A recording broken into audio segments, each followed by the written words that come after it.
These rings belonged to my sister, Renata. She was wearing them when she died, at only 35. The cause of her death was unknown.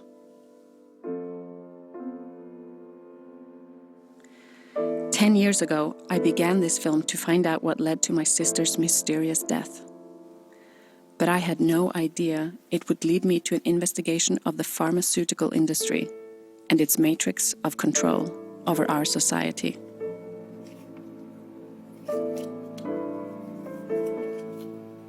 It's been like putting together pieces of a jigsaw puzzle without knowing what the finished picture would look like. Now that I've seen the big picture, it's vital that you do too.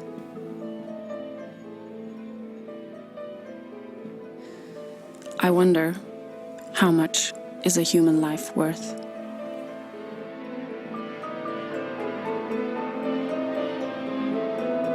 It was once the top-selling antipsychotic drug in Florida. We're talking about a drug called Zyprexa. Antipsychotics are among the best-selling prescriptions in the world. It's FDA approved for schizophrenia and bipolar disorder, but it's used for all kinds of things. Serious adverse effects and deceptive marketing of their antipsychotic drug Risperdal. Shocking increase in the number of children taking antipsychotic drugs.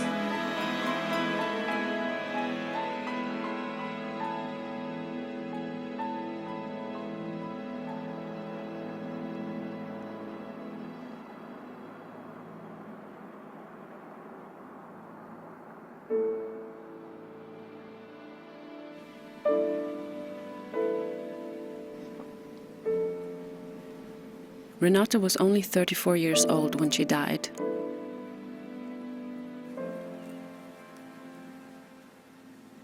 The day after her body was found, I went to her room, filming the things she left behind.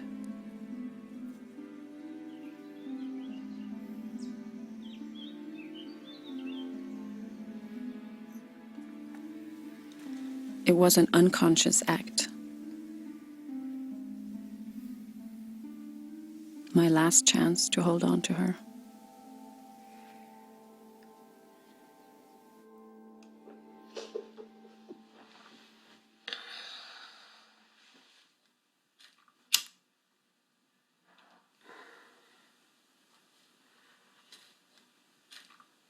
Hun døde mens hun var på en slags institusjon hvor de tok vare på fordi hun var psykiatrisk pasient, schizofren. Og det jeg på en måte ønsker å finne ut i denne dokumentaren da,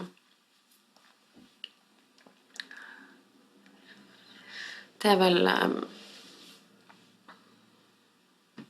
for det første, hva var det egentlig hun døde av? Hva var det som gjorde at hun plutselig bare falt om? 35 år gammel.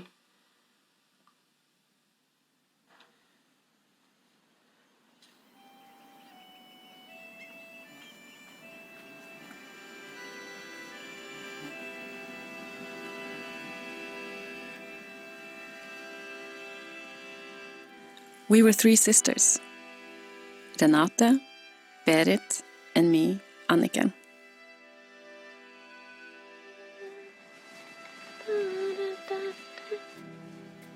Renate was 10 years older than me. As a child, I used to call her Dada, but after I began working on this film, I had to start calling her by her real name. But to me, she will always be my Dada.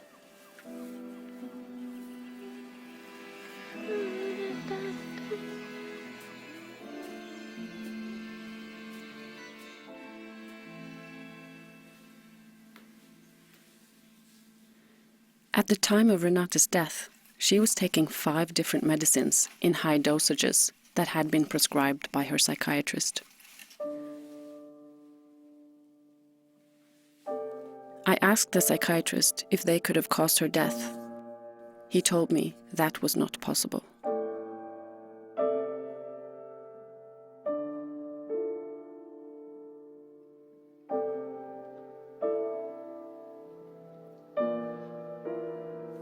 I began researching to learn more about the medicines he treated Renate with, the antipsychotics.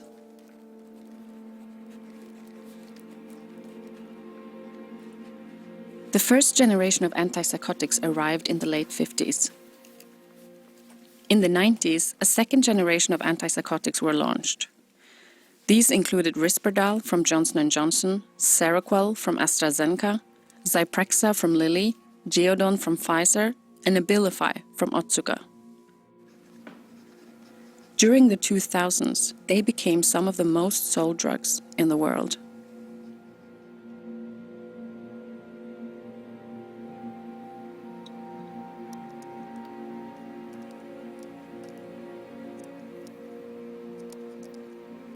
I discovered that 2 years after Renate's death, a warning of sudden death was added to the label of all the antipsychotics she was being treated with.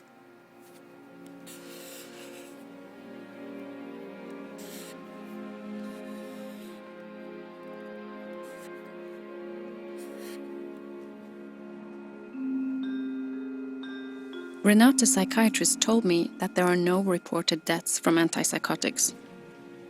But that's not true. I found a list of 126 deaths. I met with Kirsten Myhr, who handles and assesses reports of suspected side effects to the Norwegian authorities. Altså, hvor mye er det som blir rapportert inn av bivirkningene, tror dere? Det er under 5% av de alvorlige. Ja. Det har det vært i alle år, og det er ikke blitt noe bedre, og det tror jeg ikke det blir noe bedre med, uansett hvilket system man innfører. Så hvis jeg prøver å finne ut hvor mange er det som kan ha dødd, hvor de antipsykotiske legemidlene var en medvirkende årsak, så tror jeg kommer til å få vanskeligheter for å prøve å finne noe reelt tall for det. Ja. Det er jo de tallene alle går ut ifra, men det er altså ikke noen grunn til å tro at det er noe mer rapportert enn andre, tvert imot.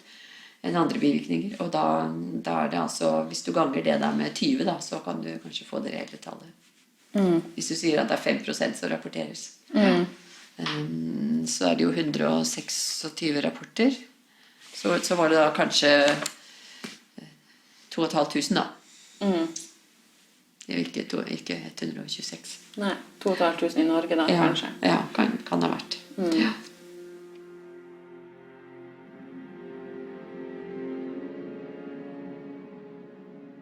We've known that the antipsychotic group of drugs can cause cardiac changes. We've known this for over 50 years. Psychiatrist David Healy has written several books and papers on psychopharmacology. It seemed to be a reasonably small problem. It seemed to be that the regulators had taken care of the drugs that were the major problem and had made sure that they weren't on the market. What I didn't realize, and what most people didn't actually realize, is that almost all of these drugs can cause some degree of cardiac change. It may not be so bad that the company has to warn that their drug can kill you. It may not be so bad that the regulators pull the drug off the market. But actually, if you end up in a few of these drugs, and they all cause a bit of a problem, you can end up with a very large problem. You can end up just dropping dead.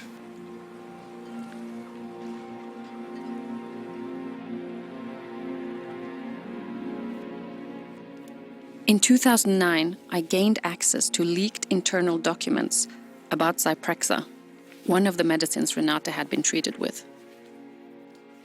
At the time, I knew very little about the pharmaceutical industry, and it took me years to sift through the papers and make sense of what I was reading.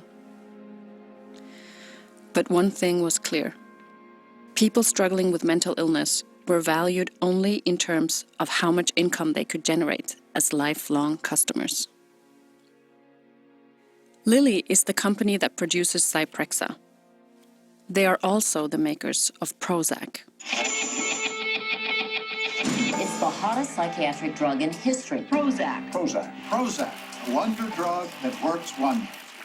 Americans using Prozac right now. The holiday season in New York City when the drug dealers are selling more Prozac than crack. Prozac completely changed the practice of psychiatry by allowing depression to be diagnosed and treated by general practitioners instead of psychiatrists or psychologists. Prozac quickly became the biggest selling drug in the history of the pharmaceutical industry. But in 2001, Lilly lost their patent exclusivity for Prozac. Prozac was your number one selling multi-billion-dollar blockbuster as of that time, right? It was. This is their annual report when they lost it. So what are we going to do now? We're going to use, as our front line, we're going to start replacing Prozac's business with the Zyprexa business and make it into a billion-dollar blockbuster. Lilly introduced an aggressive sales program called Viva Zyprexa, with its own theme song, a reworking of Elvis Presley's Viva Las Vegas. Purpose gonna set my soul on fire. Got a brand named Zyprexa with a whole new chance to get those stakes up higher. Thousands of patients are waiting up there. The way they're living just ain't fair, but you can bet they can get some help from primary care. Viva Zyprexa.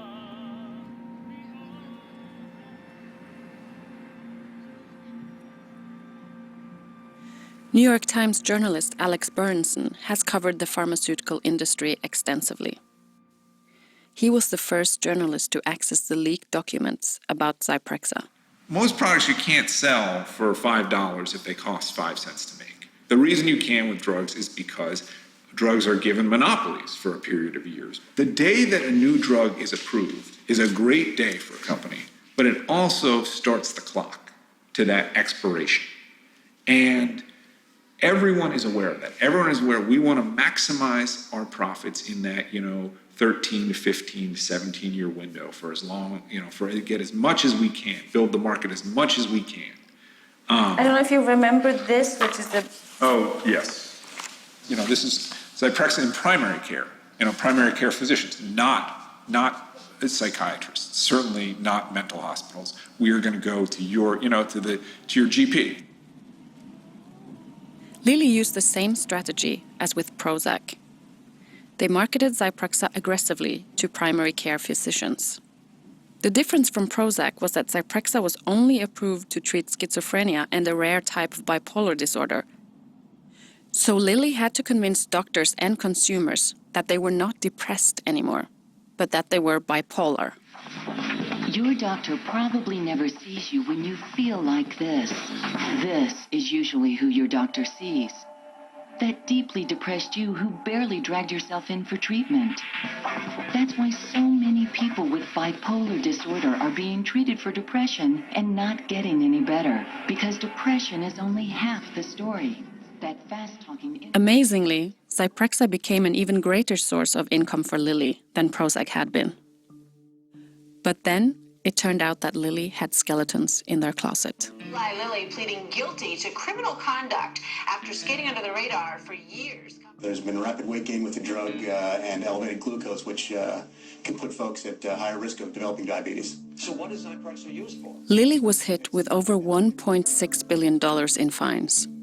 The reason? They knowingly hid dangerous side effects of Zyprexa and had engaged in illegal marketing practices called off-label marketing. Marketing medicines for conditions it has not been approved for.